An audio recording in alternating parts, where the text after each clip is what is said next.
Welcome, everybody, to the Trey McLean Show. I, of course, am Trey McLean. I am joined by a longtime friend of mine, known for God knows past 30 years. We met in my 8th grade year, and we've been buddies ever since. He's gone around the world back and forth 1,000 times. We're going to talk a lot about that. He is none other than my good friend, Tom Ryan. Tom, how you doing, sir? I'm doing great, Trey. Just chilling up here in good old New Hampshire. Um, I live about 10 minutes away from the state capital of Connecticut, Concord. Um, and just getting ready for the 3 to 5 inches of snow we're about to get tomorrow. See, spring's already hit here in Oklahoma, so we've had 90-something degree weather the last couple days. I mean, it's been really blessed considering what we had about a month or so ago when our little bitty precipitation device shut down the entire state, which I'm sure you laugh at now. But I mean, that you live in Texas, you know what we had to deal with back in the day when there was nearly any snow. So yeah. Yep. Totally agree with you on that one, buddy. I mean, this year. It's been a tough winter this year. The last couple of winters, not so bad, but I mean, it's a winter, but this winter, starting at the beginning of, I want to say mid-November, it's been some cold days. I mean, some days it's been in negatives all day. And of course, my current job, I work at a lumber yard and I work outside. So, you're used to it. it's pretty cold, but you put pair of long johns on, you put your warm sweatshirts on and your jacket and your hat and your gloves and wear my brunt boots and I'm good to go. Yeah, I remember years ago when Texas and Oklahoma had the snowmageddon time that we had, and we actually named it that. And I was stuck at my place of business, the World's Arts Casino, and they'd offer all the employees, a room for the next couple of days to keep us there, but we had to be on call, every 12 hours or whatever. So I'm at work, my wife and kids are at the house, all snowed in, no power, no nothing. They're freezing their ass off. I take a picture of the 17th floor of the hotel I'm staying at, and I'm taking I'm roughing it here at the resort. It's rough. Stuck up here in a casino, everybody. Yeah, it's I know how you feel. I mean, when a couple times on deployment, general email me and say, "Hey, we lost power last night," but you do what you can do. Yeah, we're gonna get into that about your deployment because you were in the Navy for you made the career out of being a Navy guy for I guess 20 years. Is that right? Yep. Came in December 7th, 1992. My official retirement day was December 31st of 2012. Military all retirements are actually at the end of each month. So there was a couple weeks there. Technically, I wasn't in, but technically I was waiting for my retirement date. But Right. yeah, I did 20 years.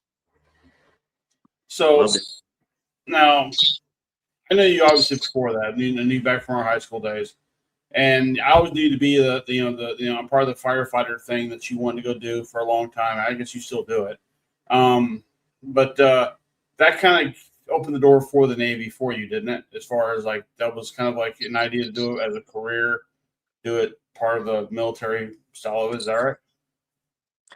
Yeah. Most definitely. When the situation came along and I just got laid off of my work, well, I got let go, put it that way. Laid off, let go, same thing. Yeah. The recruiter, I just happened to be out looking for a job, and I came home from work, and there was 2 messages and on my answer machine saying how old I am. One was my mom. Just said, "Hey, I'm thinking about you. I hope you've been able to find a job. Maybe you should think about the military thing again."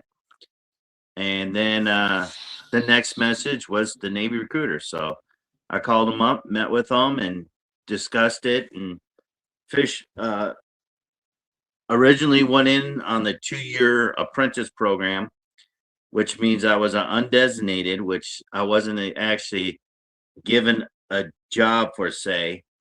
And I reported my first ship in April of '93, boot camp and school, and which was the USS Saipan LHA-2. I actually had to fly out to Rota, Spain to meet with her, and they put me in. I was in the engineering side of the Navy, which you're classified as a fireman. So I was a fireman recruit at the time, which was a E1. Got to the ship and they asked me what I wanted to do, and I told them I wanted to be a damage controlman. And they're like, okay, well, right now we don't have a spot open for undesignated, so we're going to put you in the electrical division. And I started talking to the DC man saying I wanted to be a damage controlman. I wanted to strike for damage control. And about a month later, my chief came up to me and said, hey, we're going to swap you because there's a gentleman that's in our division that wants to be electrician. So they ended up swapping us out, and history repeating itself. I ended up taking my petty officer 3rd class test, which is E4. Passed it, and I was able to become a damage controlman. And then I had an opportunity to go to school. So I went to school and I had to re-enlist for 4 years. So it put me at 6 years at that point. And then I went back to the fleet and went to the USS MES Land, which is a subtender. We fixed subs. She was both my current ships at that time are out of Norfolk, Virginia, aka people call it No F Virginia. I don't know if I can swear or not. You can. Okay. It's No fuck Virginia, and I really enjoyed it there.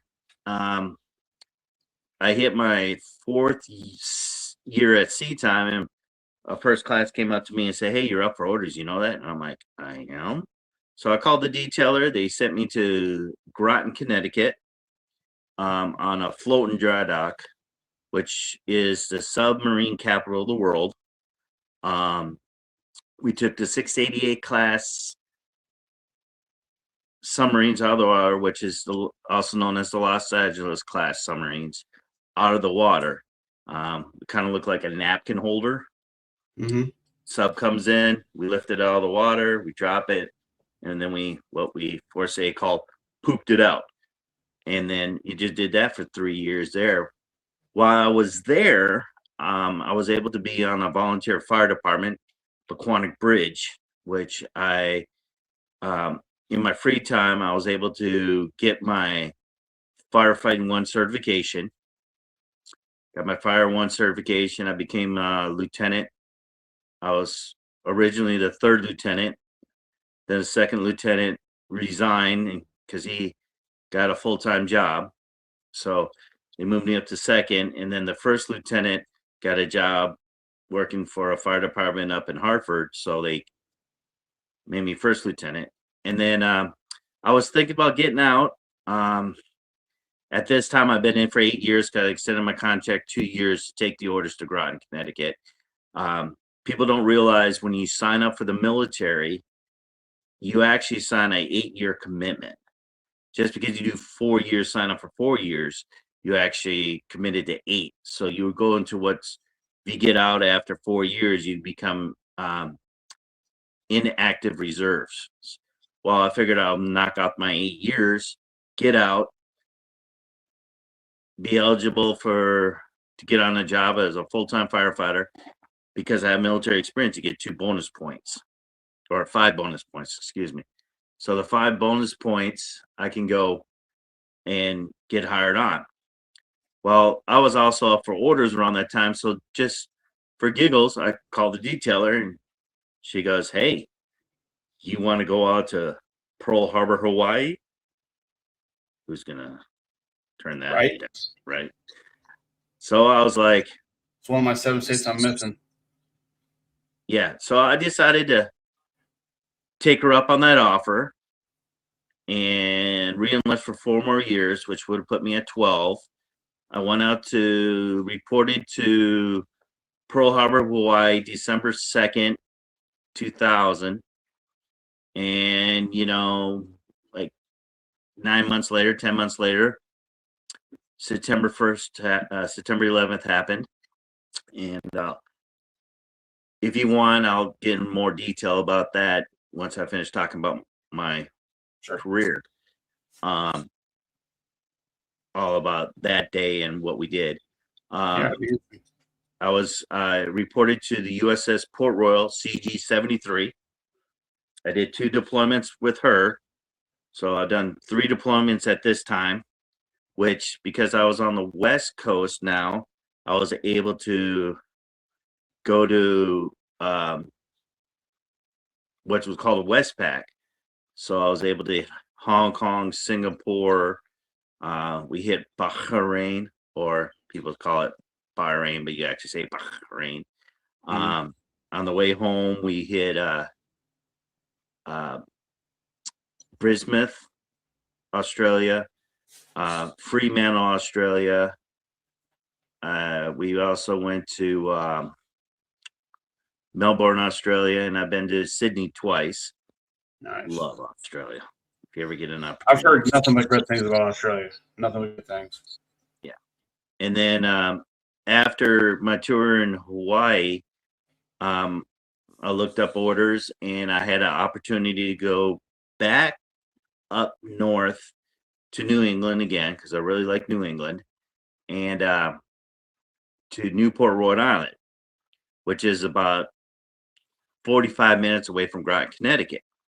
I'm thinking, I could just live in Groton and drive 45 minutes to work every day, and I could become a firefighter again. Well, I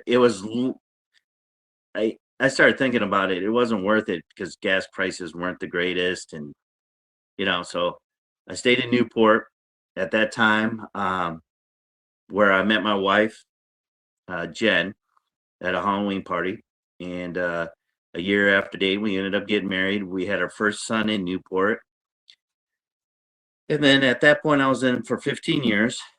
I had to go to sea duty, so I took orders back to Norfolk, Virginia, which was close to the Boston area, so we can 6 hour. It was about a 10-hour drive back to Boston. So Jen wanted to go to visit her family. It was just like a 45-hour flight, if that. I went to the USS Freddie Gonzalez, which is named after a Medal of Honor recipient from the great state of Texas. So I took those orders to honor a fellow Texan.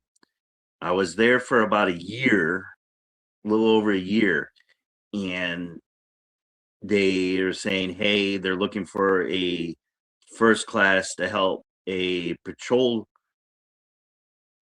coastal patrol craft, to help them get through their training cycle.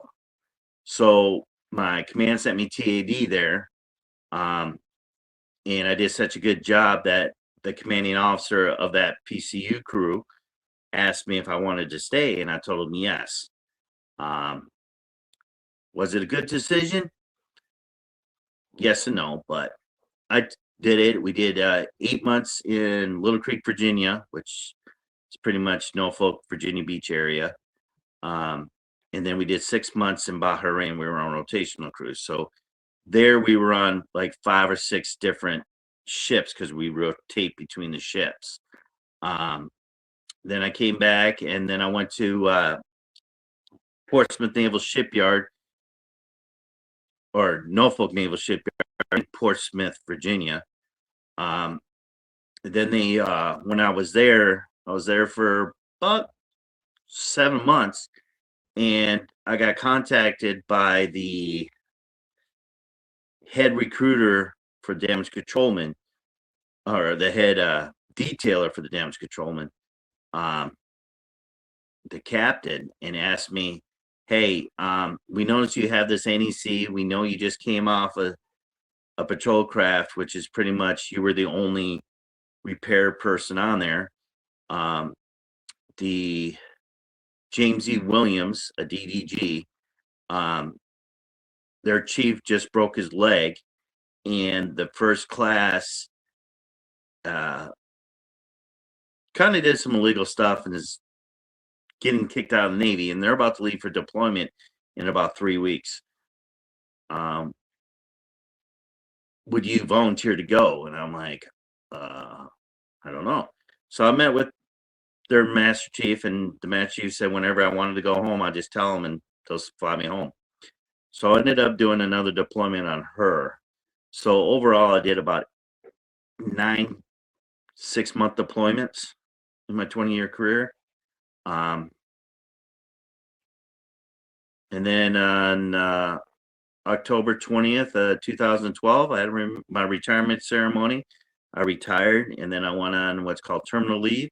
So I still was getting paid, but I didn't have to show up to work. So I took like 2.5 months off of doing absolutely nothing. But that's pretty much my career. So what was the home life like for you, having to be gone for 6 months, come back home? How different was home life for you every time you come back? Would it ever change for you? Or did Jen always make sure that, nothing changes out of the ordinary when you get home? Well, before I met Jen, coming home from deployment was just another day. I was a single sailor. I hung out with friends. In Hawaii, I really got involved with golfing and scuba diving, and every Friday and Saturday night, I went to one of the only so-called 2 country bars on the whole entire island. It was called Paniois, which is Hawaiian for cowboy. But that's pretty much. But once I got married and had the kids and got married, at first it wasn't too bad because Jen was able to go home and stay with her mom and dad during that time. So it wasn't too bad. But it was very stressful on her because she's really family oriented. And of course, down in Norfolk, she didn't really know too many people. And then when I was on the PC, we had Connor, our second child, about 2 years after Hunter. So she was dealing with 2 kids, and I was coming home. The kids get used to me being home, then they leave again, and then they'll be like, "Where's Dad?" So it was tough on both of us. The patrol craft was very tough because, like I said, we were only home for 8 months. On the normal ship, you're usually home for like 1.5 to 2 years, and you do a lot of inspections at that time. But on the patrol craft, we did all the inspections that a normal ship will take 1.5 years to do. We did it in like 4 months. So, going to work at 3 in the morning and getting home at 10 o'clock at night was a normal on the PC. So it took a lot of stress and mentally on me. On the patrol craft, we were in some situations in Iraq because we patrolled some of the rivers in Iraq. So, I suffered from some PTSD. But, it took a strain on me and Jen's relationship. Roughly about time I was transferring to Port Smith Naval Shipyard in 2011, Jen kind of just was at a breaking point. We ended up separating, and then she ended up moving to Boston, and then about 1.5 years after that, I ended up moving up to the Boston area. And after 3 years, we ended up getting back together. It's good. So it was very stressful, but fortunately, we got back together after a lot of praying and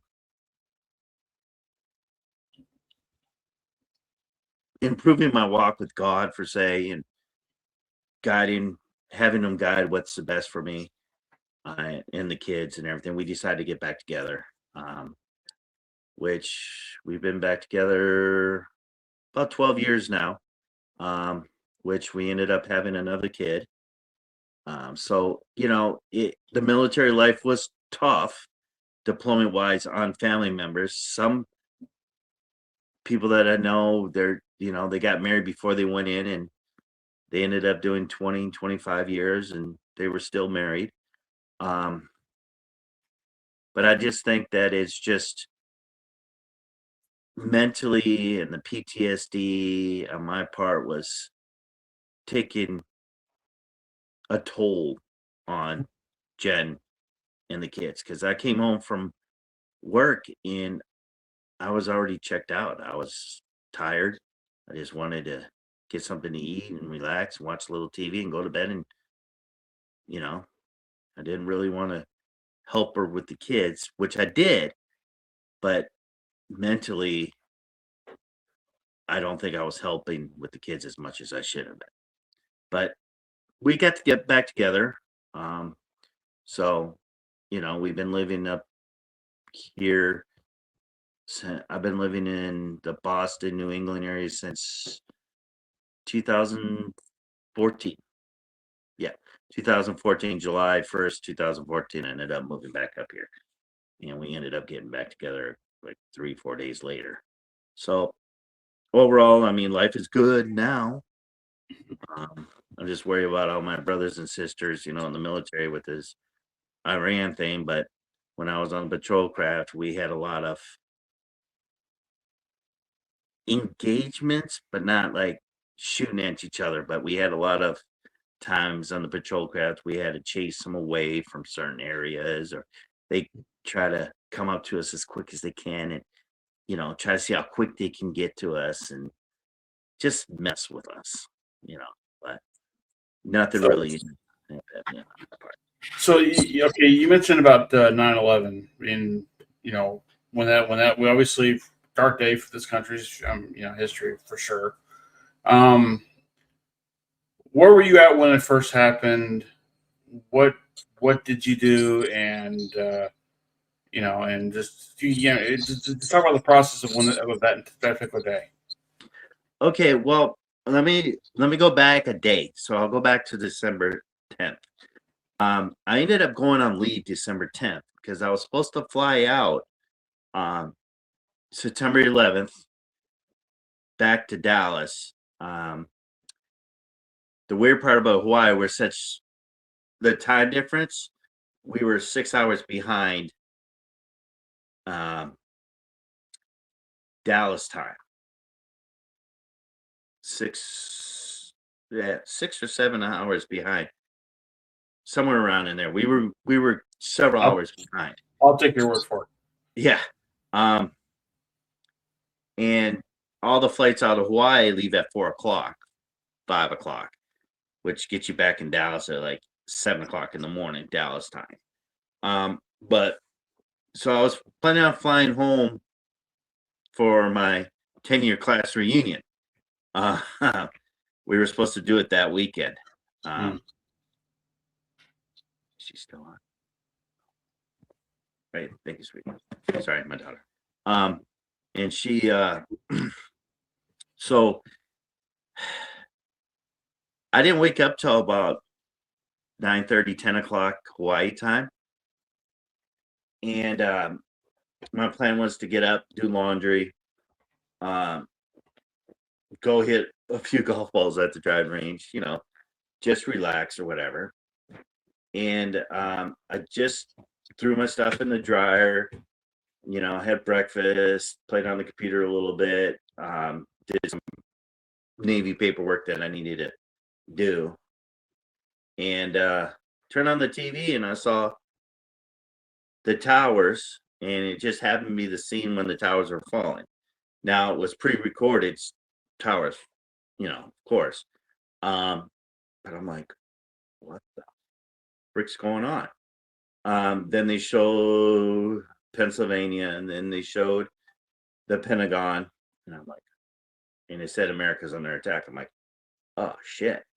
So first instinct is I called the ship, and the gentleman, the officer I talked to, goes, where are you right now? Are you on leave? And I'm like, yeah, I'm at my apartment in Wapau. And he's just like, you need to get in the base now. We are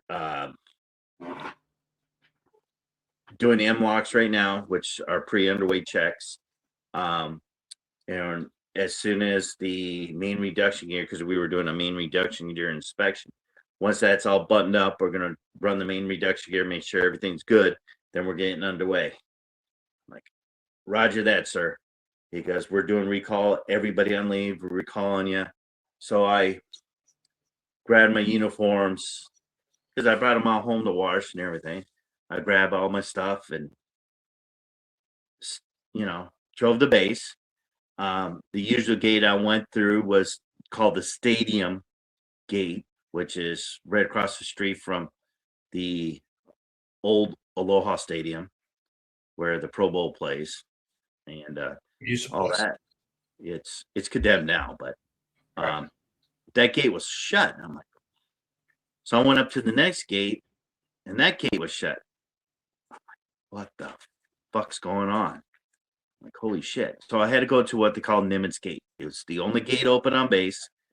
And I'm like, oh. Well, right next door to Pearl Harbor's Hiccup Air Force Base. And it kind of like does a Y. One road goes to the main gate to Hickam, and the other one goes to Pearl Harbor. Well, the Pearl Harbor one was backed up.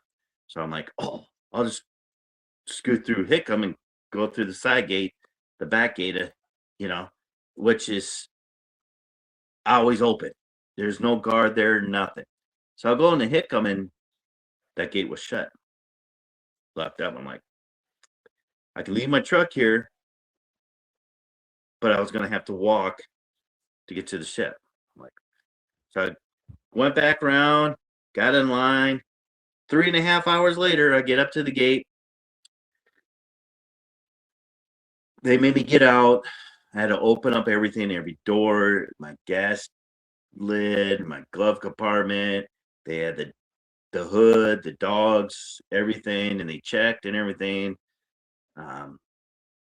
They even mirrored it underneath every car coming in that base. There was nobody going out of the base. And I ended up pulling in, and I look over to where my ship was, and the bra was hooked up to a crane, and everybody was on the thing. So I'm sitting there going, let's see here for a second. Maybe I'll miss the ship getting underway, which is a bad thing in the military if you miss ship movement. But this is an emergency situation. And I sat there for like 5 minutes. I'm like, no, I need to get on the ship. So I get on my truck and I start walking towards the turnstile to go into the pier. And I hear over a blowhorn, DC-1, run! And I started running down the pier with my sea bag. And of course, everybody's like yelling and cheering for me to run. I literally got on board, asked permission to come aboard. Go ahead. I stepped onto the ship, and right as I stepped onto the ship, they lifted the bra off. We got underway. They're waiting on you, weren't they? Say again? They're waiting on you, weren't they? I don't think they were waiting on me. They just happened to see me on the pier coming. So they waited a couple seconds.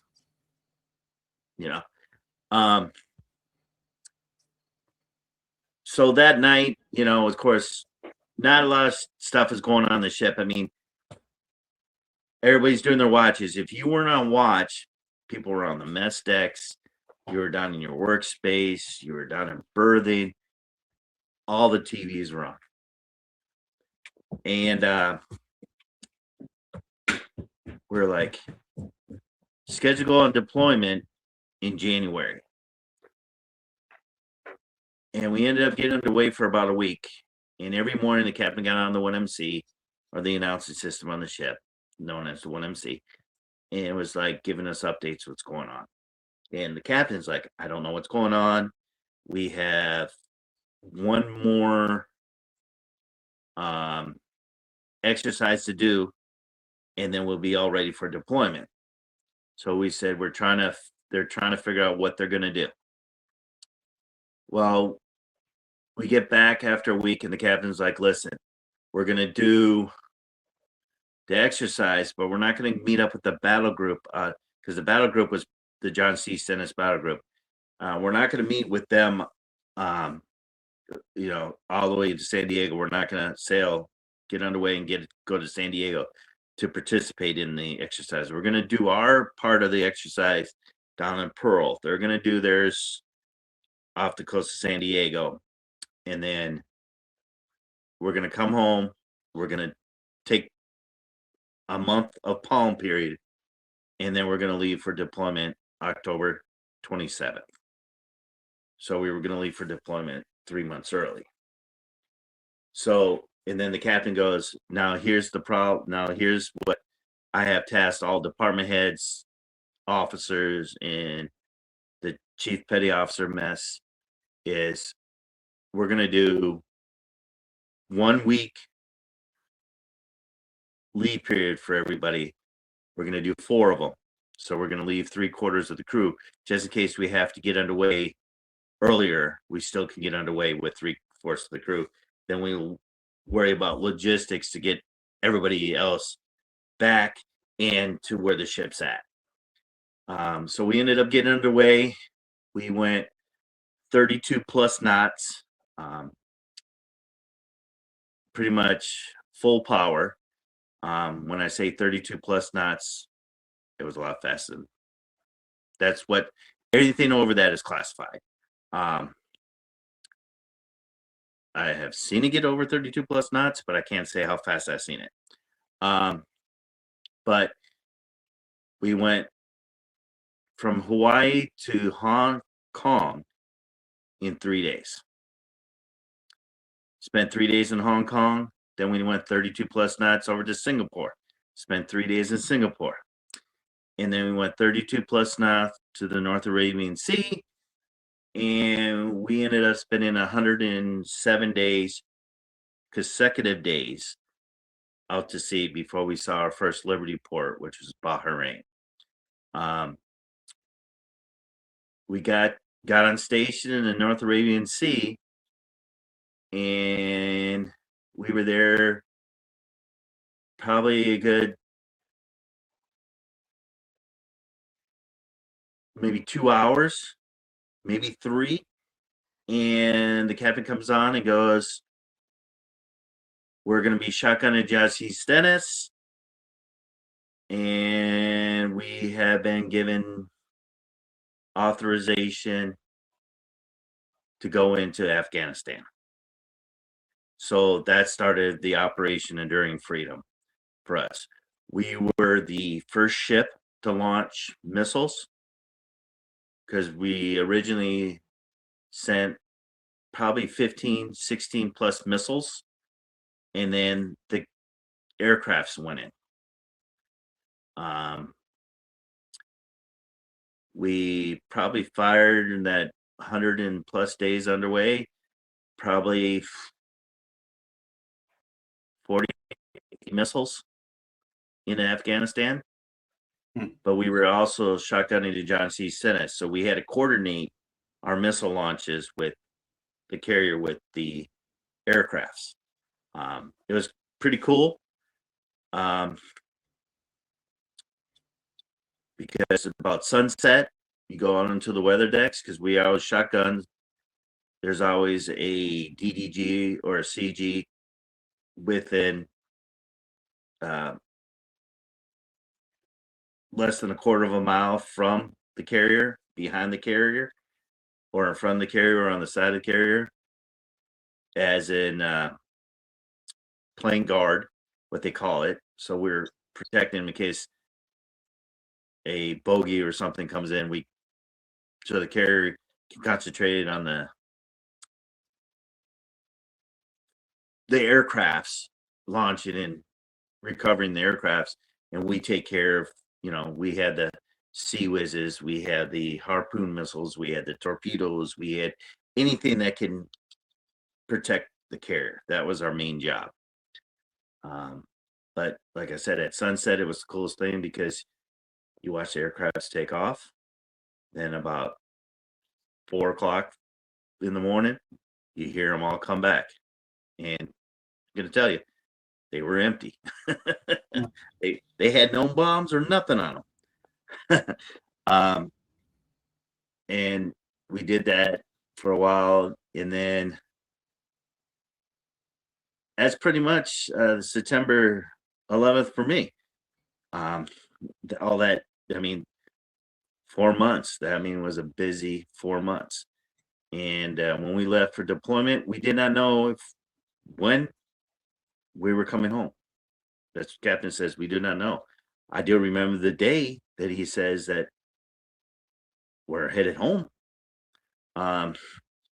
We were sitting there and we were shotgunning John C. Stennis just like we did every morning in the North Arabian Sea.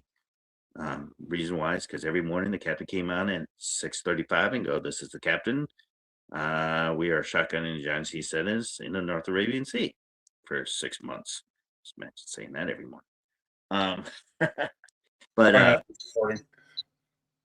yeah. So, but he came on and goes, "Well, guys, I got some good news and bad news." Well, everybody knew something was up because usually if you have surf and turf night, something is not going to be good, or it might be bad. But 96% of the time, it's usually like, yeah, you're not going home, or we can't go in the port, or something, something bad happened, right? Mm-hmm. But we had surf and turf that night. We kind of figured the captain was coming on saying, "Hey, we just been tasked and we're going to be out here for another 4 or 5 more months." But he came on and said, at 0400 in the morning, we're going to be, we have been authorized to out chop the 5th, and we are been directed to head south to Australia. We're going to hit 2 ports in Australia, and then we're going to go home. Our estimated return home date was May. So we're like, so everybody's all excited. So we ended up, yeah. But that deployment was tough. But I could tell you one thing: the USS Port Royal is probably the best crew I ever served with. One of the best crews I ever served with. To this day, a lot of us still keep in contact. One of the guys I was stationed with that was in a different department, but we knew each other. We talked. Lives about 30 minutes from me, and we get together. He came over for Thanksgiving this year. We've been to several concerts together. We went to the Navy football game when they played UConn in Hartford. He's been over here a few times. I've been over there a few times. For a while there, right after his wife passed away, nobody could get a hold of him. Other people called me saying, "Hey, go down there and see if he's okay." People were calling me from Hawaii. One guy even called me from Ramsey Air Force Base, where he was stationed at. Says, "Hey, have you heard from this guy?" It's just, that crew is still tight to this day. But overall, it was a crappy situation. For years, on the patrol craft, going up and down the Iraqi rivers because we were only 156 feet long. We were protecting the oil plats going up the rivers. I remember one morning going out to the weather decks on the PC after we were going up the river at nighttime and looked at the ship. I'm like, that doesn't look right. And I looked at it. There was a bullet hole in the side of the ship. People are taking shots at us. Just like, where did the bullet go? And then so it's like hard. And I've lost a lot of shipmates to the war on terrorism. A lot of friends. One of the guys I was on the Port Royal with ended up becoming a Navy SEAL, and he was on SEAL Team 6, and he was on the team that got shot down in Afghanistan on the helicopter. And every August 2nd, there's a bunch of us from the Port Royal that get together via Facebook, and we all take a shot in his remembrance. So, I mean, a lot of close friends from when I was I'm still friends with. Just like my friends in high school, I'm still friends with you. Sorry. I mean, the stuff that we went through, how close your dad was to us, to me, All right. how your mom was to me. I mean, Well, one thing we also share in memory of this little lady right here. That is the one and only Lucy Murray. Yeah. One for her, none of us would have graduated. Exactly. She helped us a lot. And of course, you can't forget Dad Gumya, Coach Geezy. Coach Geezy and Coach Keith are my two favorites. So yeah. Yeah. And Coach Wade, I still talk to Coach Wade. Yeah. And it's I see my sons are like, oh, this girl doesn't want, or my daughter's like, oh, she's in 5th grade now. She goes, this girl came up to me and said she doesn't want to be friends with me anymore. I said, you know how many people in high school said that to me? And I went home for my 25th class reunion, the only one I've been to. And the guys that I thought weren't my friends were coming up to me, hey, what up? Because bygones are bygones. But, we've been through special things. You have your friends from high school, especially with the fire department. I still, a lot of those guys at the firehouse was my dad's. Your dad was my dad, gave me a lot of good advice. I mean, he said if I was in town, I would have went to Vegas with you for WrestleMania. But I was, that's what launched it all for me. So, yeah, I was in Norfolk at the time and everything. I said, well, if I wouldn't have known that, I would have, found a way to come home. But it's definitely changed. I'm a lot heavier than what I was when I retired. It's hard. Some mornings for motivation for me to get up to even go to work. I'm tired. I'm getting old. The wear and tear, 20 years on the military does a lot to you. The stress, going up and down the ladders, going away from home, being away from your family. I actually had a job that I really, really liked. I was working for a beverage company, and I traveled all over New Hampshire, Vermont, a little bit of Mass, some of Maine, fixing coffee machines, installing soda machines at gas stations, Frosties, all Slurpee machines and all that. I really enjoyed it because it was just me. And every so often I, talk to my boss. He sends me a list of parts, tell him what parts I needed, or he will send me where I needed to go for the day, whatever. I was a remote technician. But the hours started getting longer and longer and longer.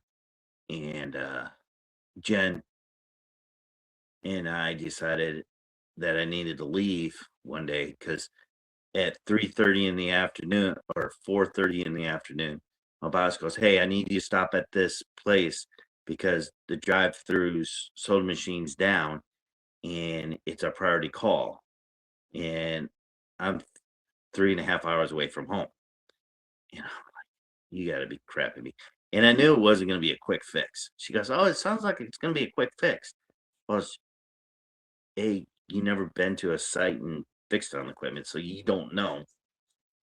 And I knew it was going to take a while because I knew exactly what was wrong. And I knew it was going to take me at least an hour to 2 hours to take the machine apart to get to the part that I needed to fix. And then I finally told her I wasn't going. And she goes, "Well, then I'm going to have to write you up." And I said, "Well, I guess you're going to have to, because when my wife tells me I'm just going to tell the kids you're on deployment again," I knew I needed to leave that job.